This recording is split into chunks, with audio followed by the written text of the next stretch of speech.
Yes, my beautiful people, welcome to the channel. I got another one that we're going to be reacting to today. So make sure you hit that like and subscribe button. Let's just get it cracking. From Markiplier warning his audience about the massive honey scam 6 years ahead of time, There's some shady shit going on. I can't put my finger upon it. to Jacksepticeye's brutally honest warning, Do you think Mr. Beast ruined YouTube? Yes. here are 8 times YouTubers tried to warn their audience, starting with Markiplier. I He agree spent a with few him on minutes that one. during a I can't 2019 lie. stream to vent about a product that every YouTuber except him was promoting. I don't know why, but I naturally distrust honey. With Honey being a free browser extension promising to help people save money, Markiplier went on to explain his doubts about it. My gut tells me that nothing in life is free.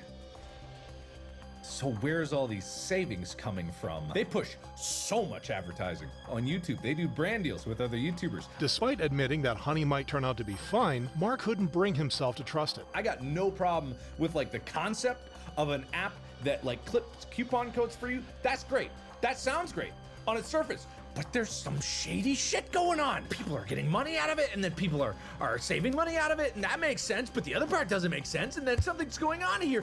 Where's all this money coming from? Capping it off with a bold prediction. I have a feeling there's gonna, in like a couple years, there's gonna be the great honey conspiracy of like 2022. This would become eerily accurate in 2025, with tech reviewer Megalag being the first YouTuber to expose the ugly truth. Honey is a scam, and the majority of claims promoted by those influencers aren't even remotely true. The scam affected both the user and the content creator. The user would always get the worst possible discounts, while the creators would lose affiliate revenue to Honey. Once Megalag spoke out, other YouTubers stepped forward too, including tech reviewer Marcus Brownlee, who would also explain the scam and credit Mark for getting it right all along. And there was a hilarious clip of Markiplier from like 4 years ago being very suspicious of them. Mark admitted that while he knew something was wrong, the extent of the scam still shocked him. I just knew that it didn't feel right. I never took a honey deal because I didn't trust it. And holy shit, it was so much worse than I ever could have imagined. Markiplier has every reason to feel smug about his prediction, much like PewDiePie, who was the first YouTuber to warn about the dark side of Ryan's world. It's kind of like seeing child stars on television because you know, like, their parents are literally forcing them to do it, and it's just something sad about it. He would make this comment on January 3rd, 2017, when he sat down to react to an article making a bold claim. What is this? 5-year-old threatens to dethrone YouTube king PewDiePie over my goddamn dead body. Pewds would go on to review this up-and-coming channel, only to be left thoroughly unimpressed. But it wasn't just the content that left a bad taste in his mouth. Who will you hatch?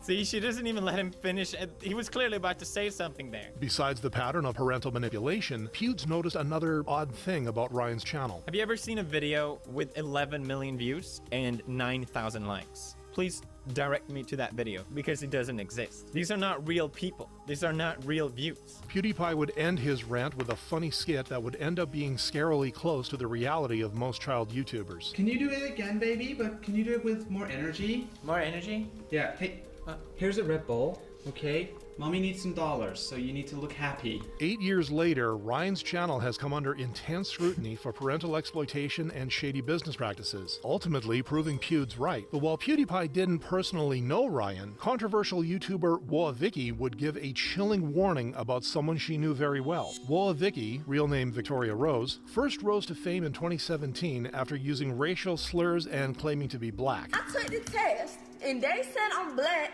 That means I have the right to. Wait. Hold on.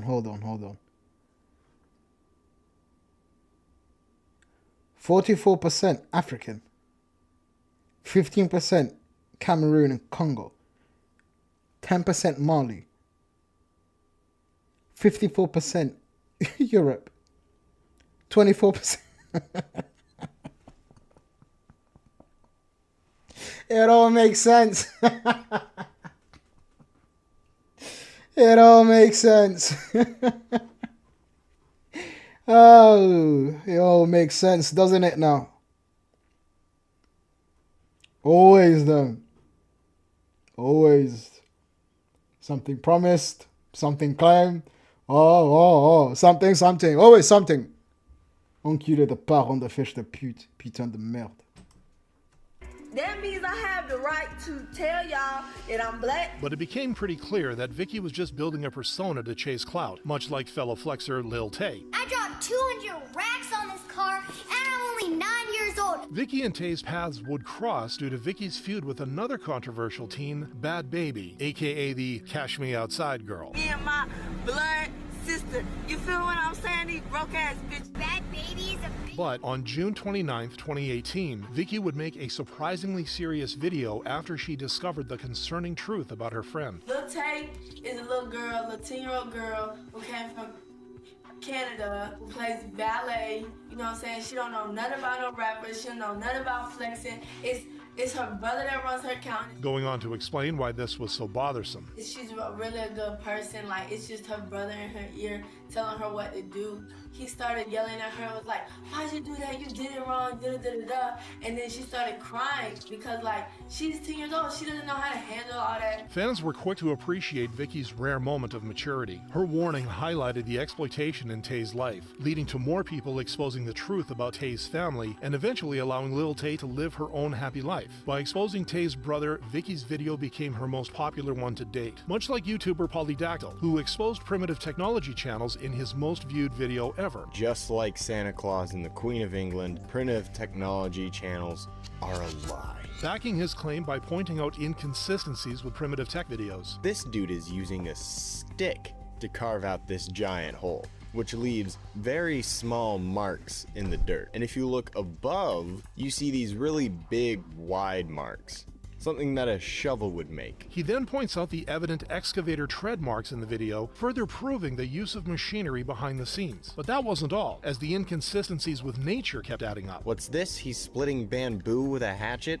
Hatchets do not pop up in nature, alright? Have you ever seen a field of hatchets? Me neither. Putting the final nail in the coffin by highlighting the scheme behind these channels. Either like the village or some company came in, they hired a team, and just every once in a while they said, hey, stop working, we're gonna have this dude come out and hit it with a stick a couple times. Since then, many YouTubers have exposed the truth about primitive technology channels in recent years, prompting people to appreciate Poly. Now, while Polydactyl can gloat about being right, the Sidemen can pat themselves on the back after warning their fans of a scam. In 2025, the Sidemen charity football match was taking place in Wembley, featuring popular YouTubers like Kai Cenat and Logan Paul, causing the tickets to be in hot demand. But in the months leading up to their event, the group became aware of a disturbing activity. Bots and fake accounts are claiming to sell charity match tickets. These are most likely scams. People were grateful for the timely announcement. Surprisingly, this wasn't the first time the Sidemen had to deal with ticket trouble around their annual event, with the 2024 edition affected as well. We check on eBay,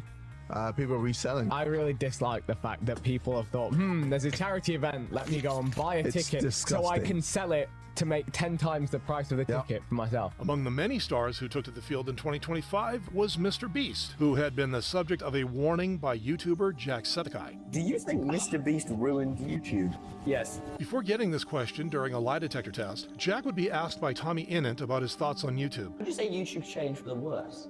Yes. Leading to a follow-up question that revealed a shocking confession from Jack. Do you like Mr. Beast? No. Jack. Oh! Do you Neither think do Mr. I, Beast bruv. ruined YouTube?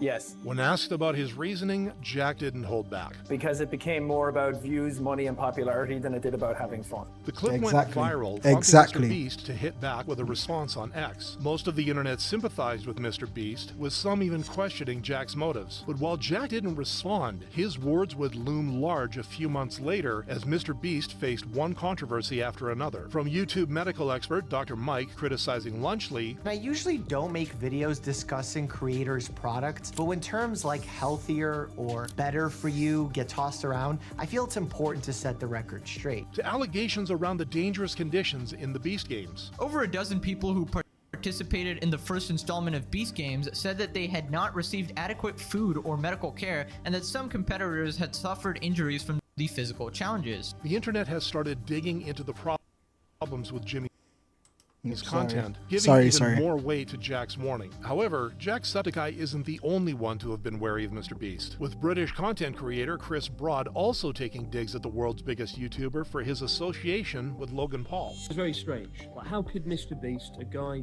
who is famed for being a genius, who mastered the algorithm, how could he not calculate that partnering with such a man would be anything other than a shit idea? Logan Paul wouldn't be spared a warning either. And in the years since, the headlines surrounding this guy have continued to spell bad news. There's not been much in the way of a redemption arc. Bringing it full circle with Hatua Girl. What makes it crazy is how she condensed the 5-year lifespan of a modern influencer into just like 2 or 3 months. Step 1, have a viral moment. Step 2, have a podcast. Step 3, unleash a cryptocurrency, which quickly goes wrong. Chris doubled down on his warning, explaining why it was important to heed it for future generations. And if the people at the top of this platform with unimaginable reach don't have a good moral compass to guide them, then we all lose for it, particularly the next generation growing up watching this, especially if they're raised on a diet of lunchling.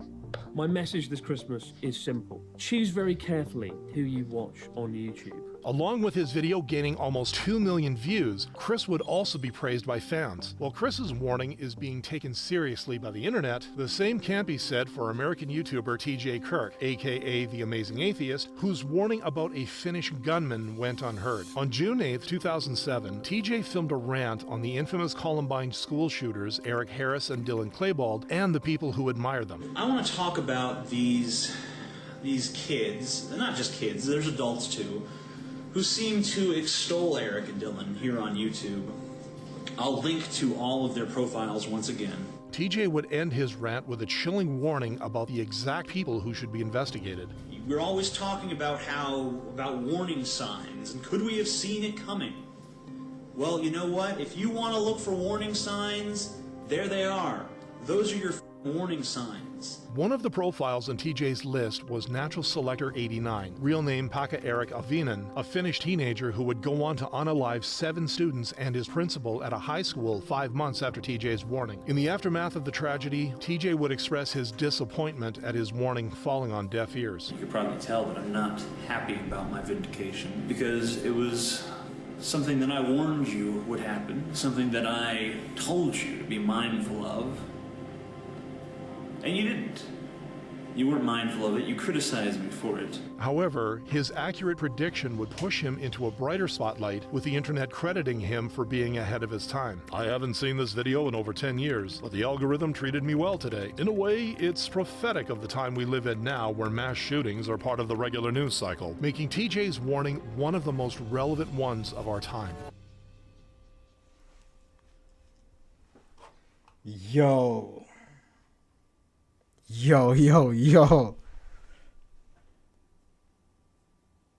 I agree with that guy though, what he said.